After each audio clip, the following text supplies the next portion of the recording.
이제 남부 또 북부 모든 가나안 지역을 점령한 후의 내용이 나옵니다.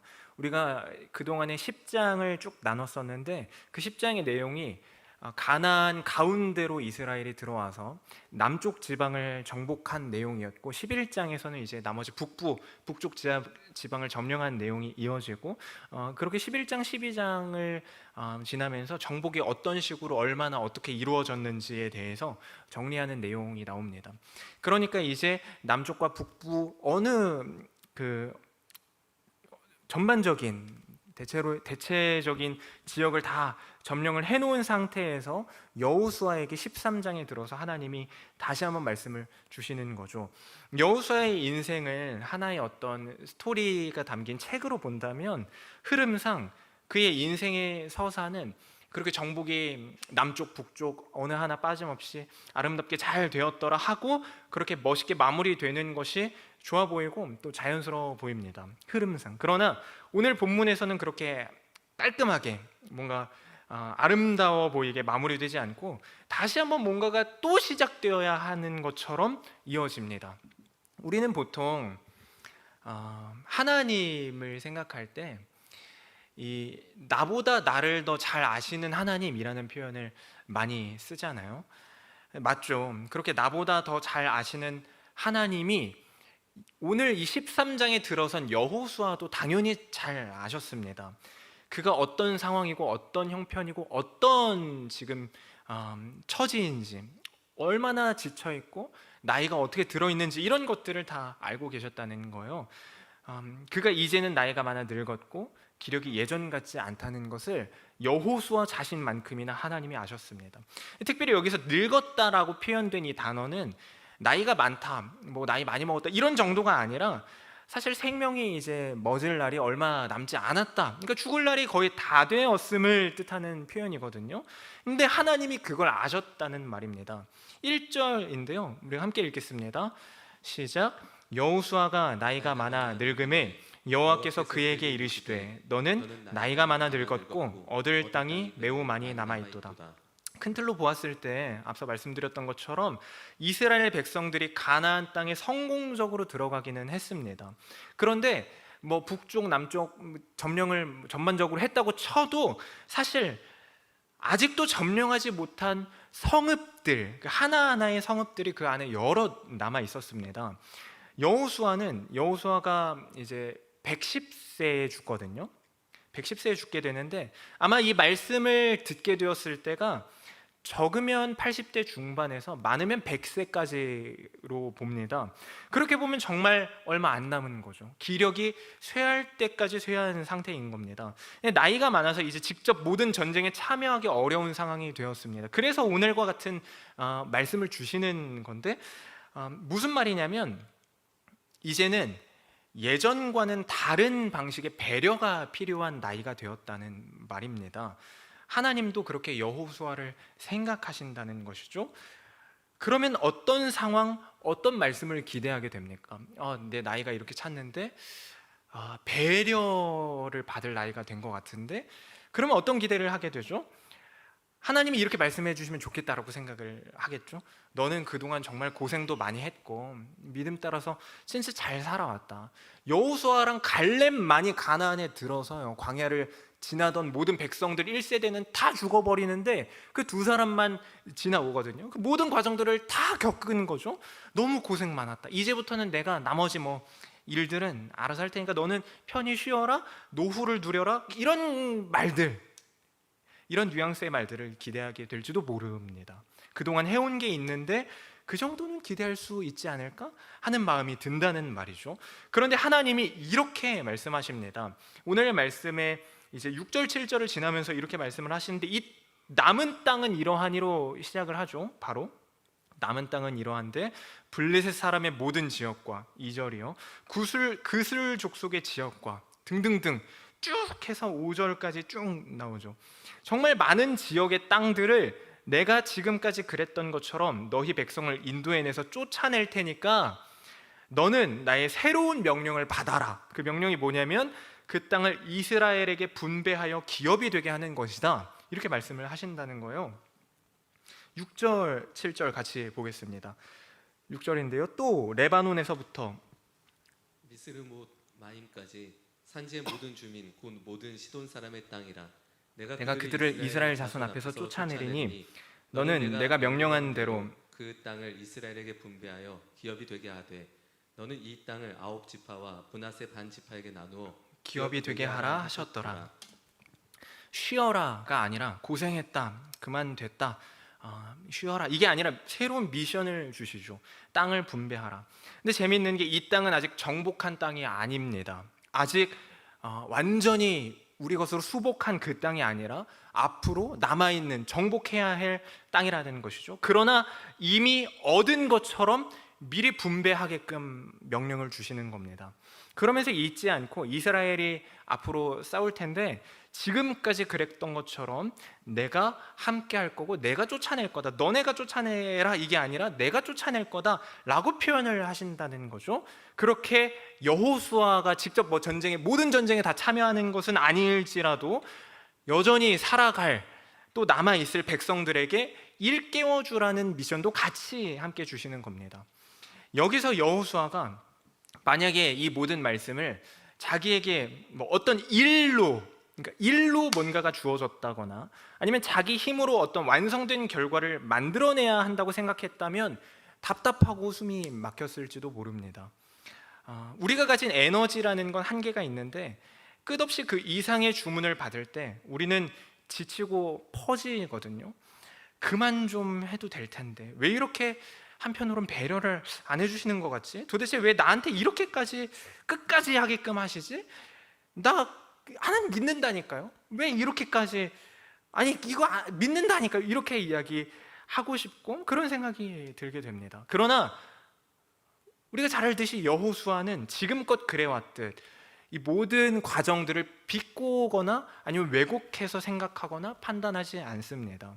여호수아를 높이는 게 아니라 믿음이라고 하는 게 그 한 사람을 어떻게 살게 하느냐, 어떻게 반응하게 하느냐는 것을 보자는 것입니다. 여호수아는 잘 살아왔습니다. 지금까지 잘 믿음 안에서 잘 달려왔습니다. 그러나 잘 달려왔다는 말은, 잘 살아왔다는 말은 주어진 일, 하나님이 맡기신 일을 열심히 해왔다, 물론 이것도 맞는데 그 일을 잘 해왔다, 결과가 좋았다, 이런 의미가 아니라 그저 믿음으로 지금까지 잘 살아왔다라는 말이에요.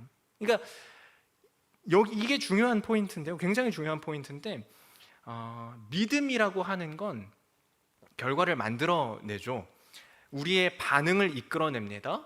그런데 그게 어떤 하나, 두 개의 사건들, 어떤 일을 잘 처리했는가 못했느냐, 결과주의적인 관점에서 접근한다면 우리의 믿음은 말 그대로 눈에 보이는 것들을 평가하게 될 텐데 그런 게 아니라는 거예요. 여호수아가 보여주고자 하는 믿음이라는 건, 신앙에는 결승점이라는 게 없습니다. 그러니까 마침표가 없는 거라는 거죠. 믿음으로 사는 삶에 종착지가 없다는 말입니다. 그것이 죽음을 눈앞에 둔 여호수아 같은 상황이라 하더라도 그렇습니다. 여호수아와 이스라엘 백성들은 가나안 땅에 들어선 후에도 많은 전쟁을 치렀고 그 과정에서 패배도 했죠. 결과적으로 보면 실패도 한 경험도 있고 승리도 했습니다. 근데 그러면서 하나님이 누구신지에 대해서 배웠습니다. 누군가는 땅의 정복에 대해서 이야기할지도 모릅니다. 우리가 이렇게 대단한 땅을 하나님의 약속 따라서 정복을 했다, 우리가 드디어 얻었다, 이렇게 생각을 할 거예요. 근데 땅의 정복은 완전히 둘째 문제고, 하나님이 누구신지에 대해 배우는 것, 그렇게 자신의 인생을 믿음으로 그동안에 살아내온 것, 그것이 모든 과정, 모든 전쟁을 통해 얻을 수 있는 가장 큰 의미요 가치라는 것을 이스라엘 백성들이 알게 되고 배우게 된 것, 이게 가장 중요한 거라는 겁니다. 전쟁이 없는 삶은 없죠. 전에도 나눴던 내용인데 전쟁이 없는 삶은 없습니다. 우리 인생은 그런 전쟁의 반복입니다. 가난의 문제, 고통의 문제, 질병, 지금 여기서 저기서 들려오는 자연재해의 문제, 또 관계의 문제, 이런 것들과 같은 우리의 피부에 맞닿아 있는 그런 문제들이 우리는 우리 삶의 전쟁이라 이렇게 느껴집니다. 그러나 여호수아를 나누면서 배운 것은 무엇입니까? 그 전쟁 같아 보이는 일들, 그 일들이 어떻게 해결되고 진행되고 하는 그 모든 과정들, 그래서 결과가 어떻게 되었느냐 하는 것 자체가 중요한 게 아니라 그 크고 작은 일들을 통해서 나는 어떤 자로 살아남았는가, 성도로서 성장하고 성숙해져 갔는가, 그렇게 하나님 백성으로 더욱더 세워지는 모든 과정들을 겪었느냐, 이것이 더 중요하다라는 것을 배웠다는 것이죠. 그것이 신앙이고 믿음 생활이지 않습니까? 그런 하나하나의 일들이 쌓이고 쌓여서 만들어지는 게 나라는 존재이고 우리 인생인 겁니다. 그러나 이런 인식이 없다면 그렇고 저런 일들을 겪으면서도 믿음으로 성숙해져가는 일은 일어나지 않습니다.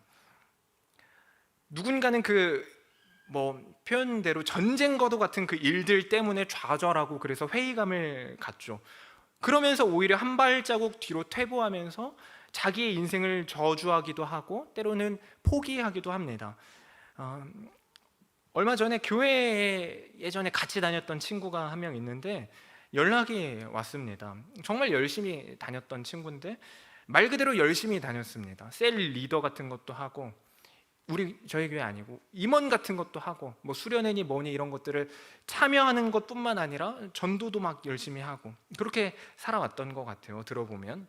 근데 어느 날 그렇게 나름대로 최선을 다해서 살고 있는 와중에 셀 모임을 하는데, 새롭게 이제 말 그대로 구역 모임이라고 한다면 구역원들이 이렇게 막 바뀌잖아요. 근데 그러던 와중에 어떤 구역원과 대화를 하는데 굉장히 자존심을 긁는 심한 말을 했다고 그래요, 그 구역원이. 그래서 기분이 나쁘고 속이 상했답니다. 근데 그럼에도 원만하게 그냥저냥 잘 넘겨보려고 노력을 한 거예요, 이 친구가. 근데 그것조차 잘 안 된 겁니다. 뭔가 그런 과정 속에서 오해는 더 깊어지고, 그러면서 자기 자신은 더 마치 잘못한 사람, 나쁜 사람이 된 것 같이 분위기가 계속 그렇게 형성이 된 거죠. 그렇게 하루가 지나고 이틀이 지나다 보니까 갑자기 불현듯 내가 지금 뭐 하는 건가?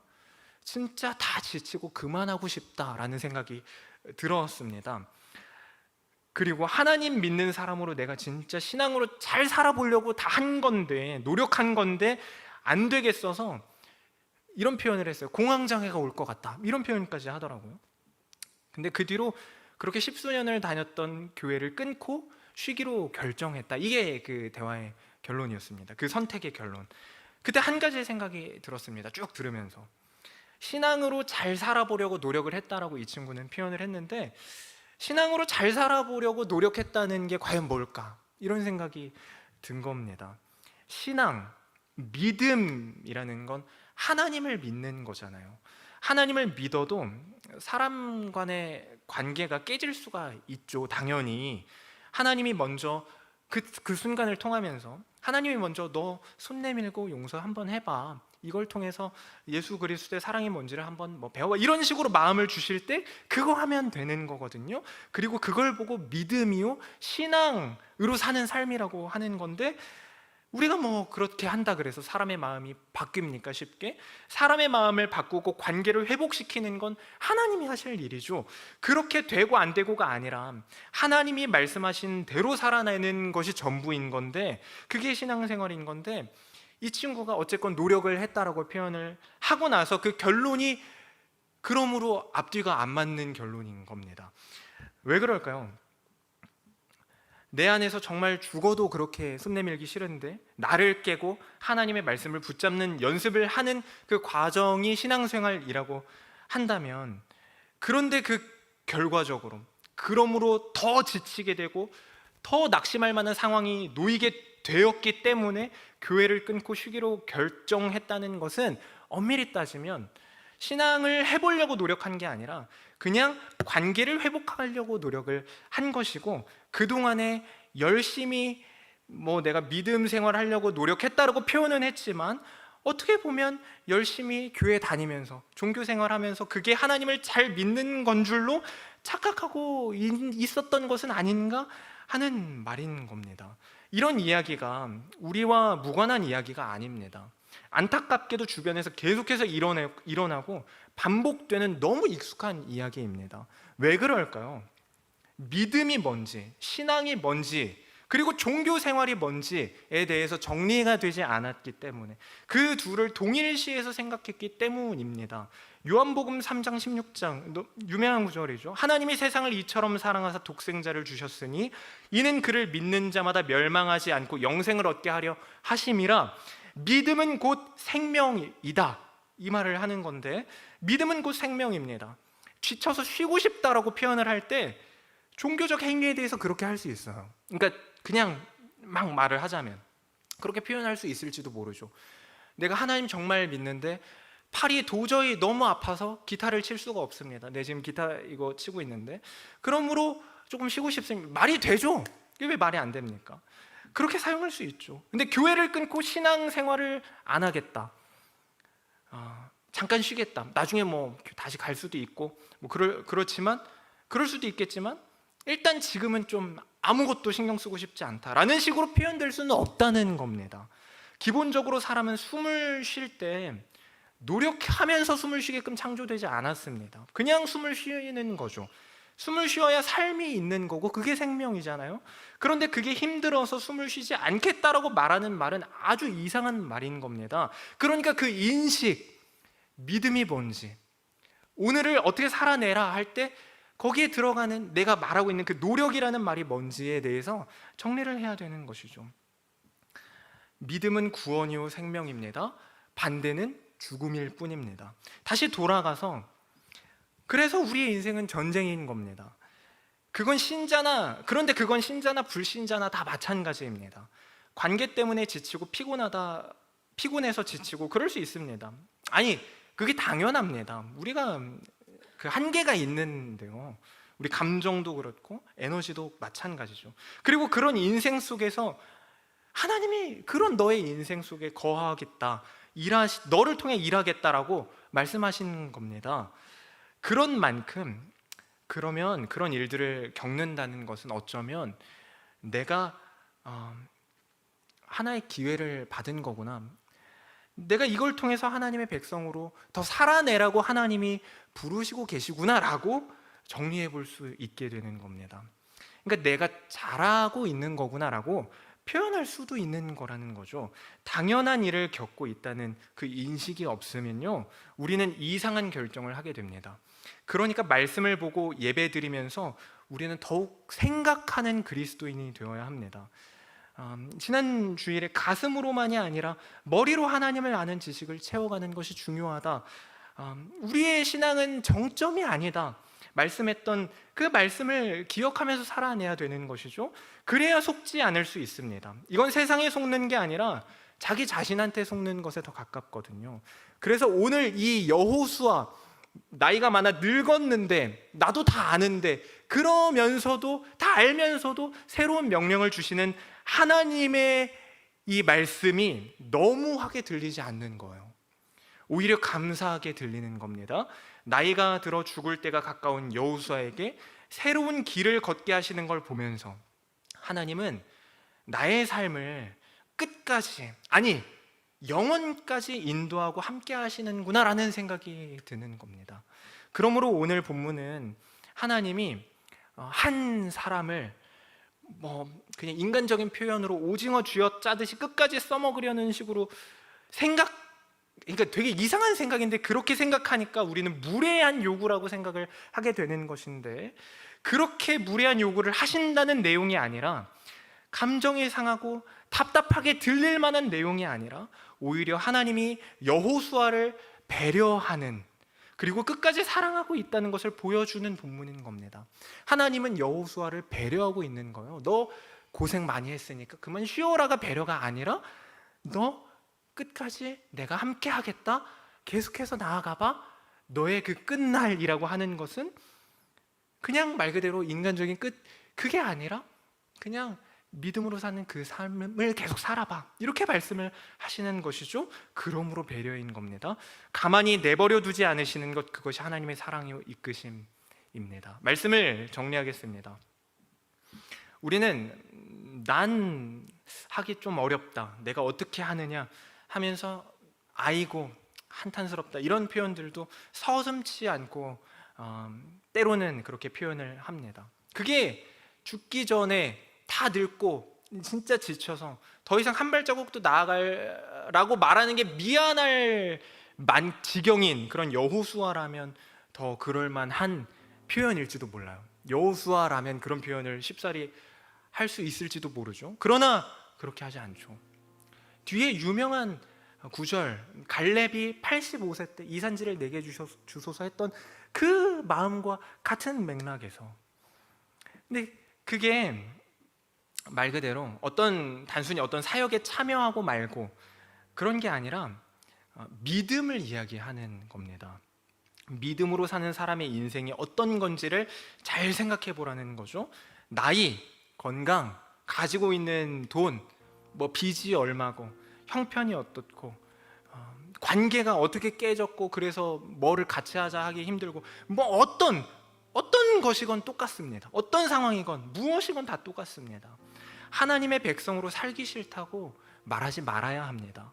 어떤 일은 진짜 못하겠다고 느껴질 때가 있을 거예요. 근데 그때 한 가지만 점검하면 돼요. 그때 뭐냐면, 이거 하나님이 말씀하신 건가? 말씀하신 분이 하나님이신가? 나는 하나님 앞에서 어떤 존재인가?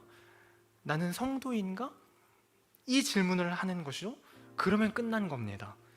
고린도전서 10장 13절, 사람이 감당할 시험 밖에는 너희에게 당한 것이 없나니 오직 하나님은 미쁘사 너희가 감당치 못할 시험을 당함을 허락지 아니하시고 시험 당할 즈음에 또한 피할 길을 내사 너희로 능히 감당하게 하시느니라.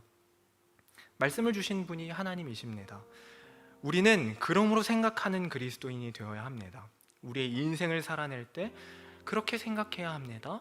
고민이 많은 그런 생각, 걱정이 많은 이런 생각을 말하는 게 아니라 하나님이 누구신지 생각하는 그리스도인이 되라는 말입니다. 상황만 보고, 때로는 자기 감정만 보고 쉽사리 모든 것을 판단하고 결정하는 것은 지혜가 없는 것입니다. 배려가 뭔지, 존중이 뭔지 우리는 오늘 말씀을 통해서 다시 한번 깨닫게 되었습니다. 그렇게 하나님의 사랑이 뭔지, 그러므로 내 앞에 주어진 이 상황은 어떤 의미를 갖고 있는지를 잘 생각하고 정리하다 보면 그동안 내가 억울하다라고 말해왔던 게 억울하다고 말할 게 아니었구나 라는 것을 알게 될 것입니다. 사랑하는 성도 여러분, 하나님은 오늘 여호수아가 처한 환경 속에서 여호수아에게 말씀하신 것과 같이 우리에게도 동일하게 말씀하실 겁니다. 하나님이 일을 시키신다면, 뭔가 어떤 일을 시키신다면 그건 일이 성사되고 말고가 목적인 게 아닙니다. 하나님이 용서하라, 어렵지만 관계를 이렇게 그런 상황 속에서 손을 내밀어 이렇게 말씀을 하신다면 그건 둘이 좋은 관계가 되게끔 해라라는 것 자체가 목적인 게 아닙니다. 하나님이 무언가를 말씀하신다면 딱 한 가지, 우리를 자신의 백성으로 자녀로 살게 하는 것이 목적인 겁니다. 결과가 아니라는 것이죠. 그죠? 그 길 가운데에서 믿음으로 반응하고 살아내라는 것입니다. 그러므로 말씀하시는 그때 그리스도인으로 살아내는 우리 모두가 되기를 소망합니다. 그렇게 하나님과 함께 걸어갔던 이야기로 그 끝날까지, 아니 그 영원한 그 생명의 날들을, 그 인생을 채워가는 우리 모두 되시기를 축복합니다. 이 시간에 우리 아까 맨 처음 했던 찬양, 노래할 수 없는 곳이라 해도 난 노래하리. 나 나이 많고 늙어서 나 같은 게 어떻게 해? 라고 말할 만한 그 상황 속에서도 하나님을 찬양하리, 예배하리. 후렴도 한번 같이 볼까요? 가사를. 주님 사랑의 손길이 나를 만들어 내 모습 그대로, 내가 어떻게 되라 이게 아니라 그 모습 그대로 사용하신다잖아요. 그러므로 우리는 말씀하신 그때 그리스도인으로 살아내면 그뿐인 겁니다. 그리고 그게 하나님의 방식이요 하나님의 사랑인 겁니다. 우리 함께 같이 고백하겠습니다. 노래할 수 없는 것이라 해도, 노래할 수 없는 곳이라 해도 난 노래하리. 기도할 수 없는 곳이라 해도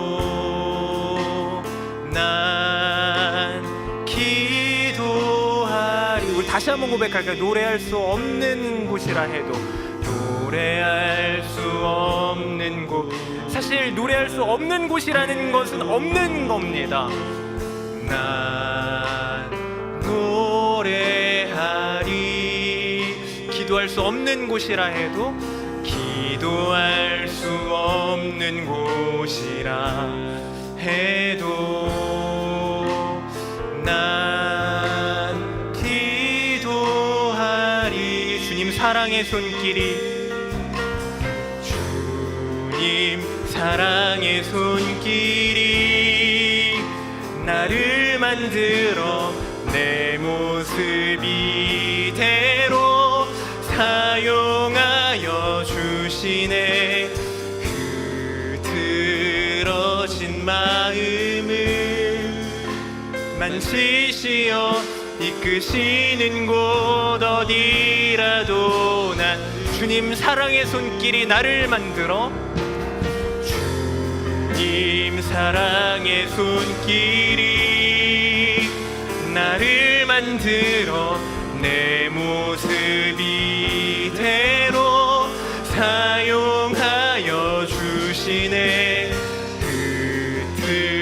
흐트러진 마음을 만지시어 이끄신. 우리 마지막으로 다시 한번 고백할까요? 주님 사랑의 손길이 나를 만들어,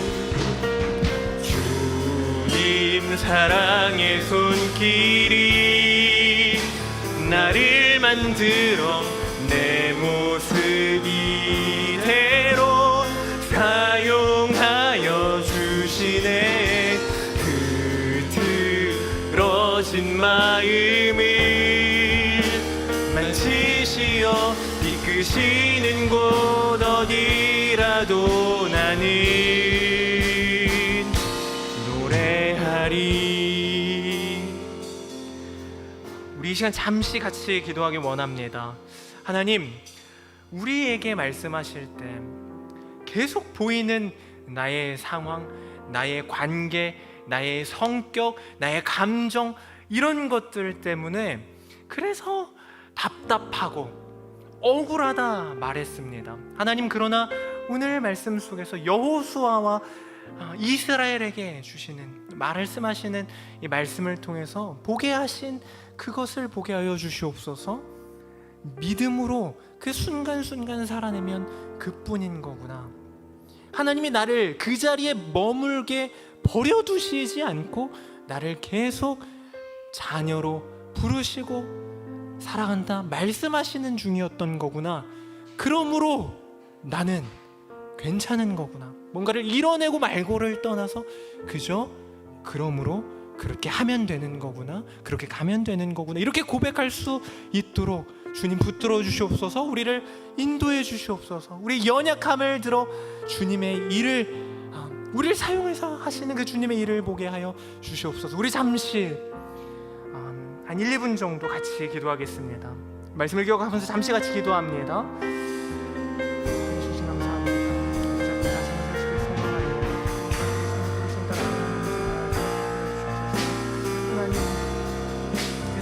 될 거를 찾지 않게 하시고 서로를 통해서 보게 하신 것처럼 그 순간을 믿음으로 가능하게 하시고, 하나님 끝만큼이라고 말해왔던 수많은 일들 하나님 어떤 분이신지를 그렇게 생각하고 이해하고 믿는 자로 만날 수 있도록 들어주옵소서. 감정 따라 사는 자가 아니라 나는 자로 살아야 되는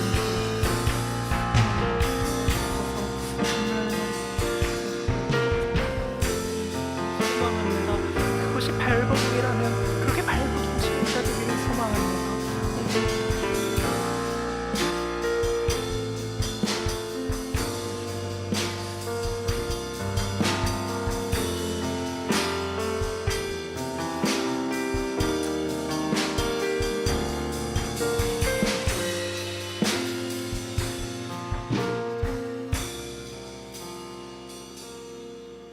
살아계신 주님,